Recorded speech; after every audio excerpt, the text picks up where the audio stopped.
है। ये मेरा अनुभव है, मेरा अनुभव है।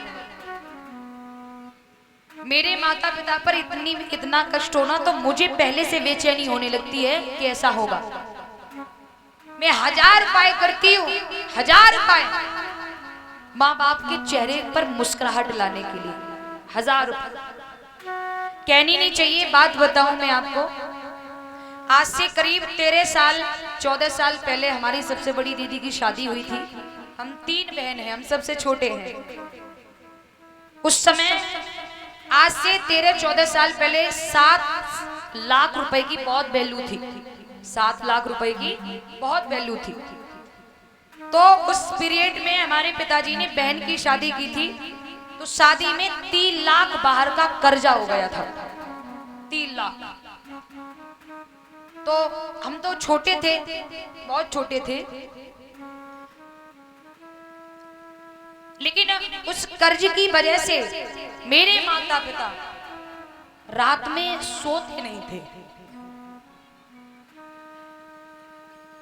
उठ उठ करके बैठ जाते थे,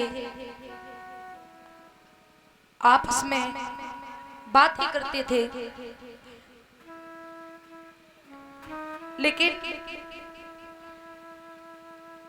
मैं भले ही छोटी थी, लेकिन प्रभु की ऐसी प्रेरणा है कि मैं स्टार्टिंग से ही थोड़ी समझदार थी। लेकिन मैं आंखें मूंद के यूं ही लेटी रहती थी, जिससे माता पिता को ये न लगे कि ये जाग रही है।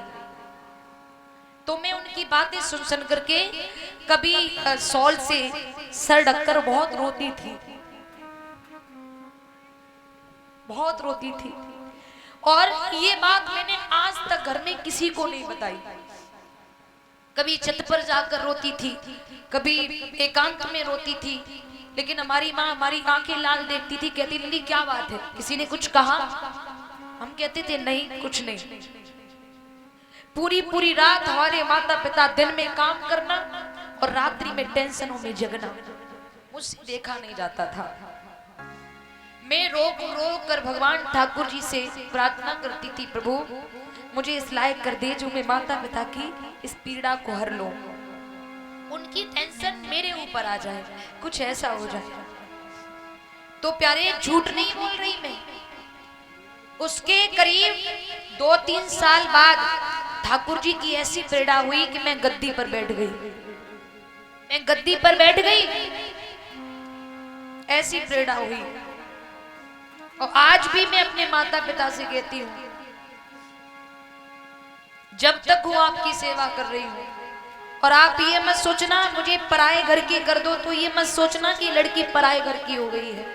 हमेशा मैं दोनों घरों को संभालूंगी, हमेशा दोनों घरों को लेकर चलूंगी। क्योंकि ये सभी जानते हैं कि बेटी तो अमीर से अमीर ने भी नहीं रख पाई है, और जो बेटी रखता है वो पाप का भोगी बन जाता है, पाप का भावी बन जाता है। लेकिन मैं एक ही बात कहती हूँ, तुम्हारे लिए मैं हर समय हाजिर हूँ। तो मैं तो ये समझती हूँ कि भागवत कहने का आशीर्वाद, वो प्रेरणा मेरे माता पिता की ही है। माता पिता की वजह से ही मैं आपकी सेवा कर रही हूँ। बोलिए गोविंद भगवान की। जो माता पिता के दुख में दुखी हो जाए, वही सपूत औलाद हुआ करती है प्यारे, सपूत औलाद।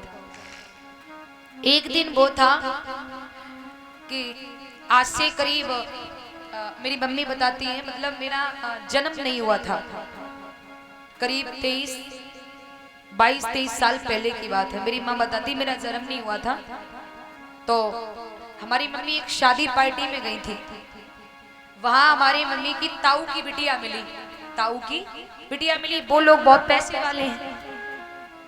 ताऊ की बिटिया बड़ो सोनो चांदी खूब लाद के आई, खूब डेंटिंग पेंटिंग में अच्छे से लग्जरी गाड़ी में आई, बे उतर के आई। हमारी मम्मी ने तो राम राम राधे राधे किया, लेकिन वो नहीं बोली।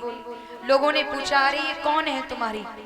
उससे लोगों ने पूछा ये कौन है तुम्हारी? उसने कह दिया अरे गांव की होगी कोई, जबकि सगे ताऊ की बिटिया थी मेरी माँ, मेरे माँ की सगे ताऊ की बिटिया थी। ये कह दिया कि ये गांव की है।